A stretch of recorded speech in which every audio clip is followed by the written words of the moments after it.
Breaking update, Iran ने attack कर दिया इसराइल पे और इसराइल ने बदले में अटैक किया ईरान के ऊपर अभी से कुछ घंटे पहले। पूरा समझाता हूँ, एंड तक देखना, लाइक फॉलो भी कर लेना। तो यूएस ईरान की जो पीस डील चली थी उसमें कंडीशन थी कि इसराइल लेबनान पर अटैक रोके।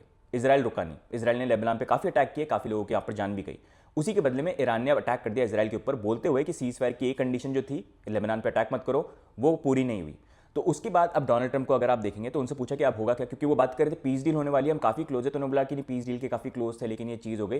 ठीक है, ईरान ने अटैक कर दिया, अब ठीक है, उनका काम हो गया, लेकिन मैं इसराइल से बात करूंगा कि अब वो रिटेलिएट नहीं करे, मैंने उनको ये बोल दिया। लेकिन इसराइल ने फिर से उसके बाद अटैक कर दिया ईरान के ऊपर। अब इससे बड़ी चीज यहां पर एक चीज ही आ जाती है, क्योंकि देखो अभी हुआ क्या है कि अभी तो ईरान ने अटैक किया इसराइल के ऊपर, लेकिन अब जब रिटेलिएट किया तो ईरान ने वार्निंग दी थी कि अभी तो हम अटैक कर रहे हैं, लेकिन अगर और एस्केलेट किया, लेबनान पर अटैक नहीं रुका, हमारे ऊपर अटैक या कुछ भी किया, तो हम मिडिल ईस्ट पे और अटैक कर सकते हैं यूएस बेसिस के ऊपर, क्योंकि यूएस कहीं ना कहीं इसराइल को सपोर्ट कर रहा है। तो अब जब ये इसराइल ने फिर से अटैक कर दिया ईरान के ऊपर, अब कंडीशन वापस वही नहीं आ जाए जहां पर मिडिल ईस्ट पे जो यूएस के बेसिस है उसके ऊपर ईरान फिर से अटैक करना स्टार्ट कर दे। क्योंकि ईरान को ये चीज पता है कि उनका लेवरेज और उनकी जो डोमिनेंस बनेगी ना इस वॉर में, वो तभी बनेगी जब वो मिडिल ईस्ट के यूएस बेसिस पर अटैक करेंगे, क्योंकि आसपास की कंट्री सारी परेशान होगी और प्रेशर क्रिएट होगा।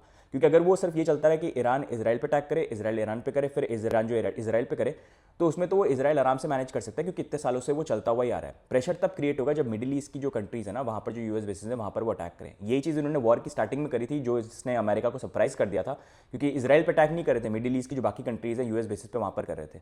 तो अब देखना यही है कि अब जो रिटेलिएट किया उसका रिस्पॉन्स वो कैसे देते हैं, क्योंकि उन्होंने यही चीज बोली थी कि अगर रिटेलिएट किया और लेबनान पे अटैक नहीं रुका तो फिर हम यूएस, क्योंकि साथ दे रहा है इसराइल का, रोक नहीं पा रहा है उसको, तो फिर भाई सीज फायर वगैरह सब टूट गया और हम फिर से वही चीज कर सकते हैं। बाकी लाइक फॉलो शेयर आप जरूर कर लेना, एंड फॉलो भी कर लेना if you want to stay updated.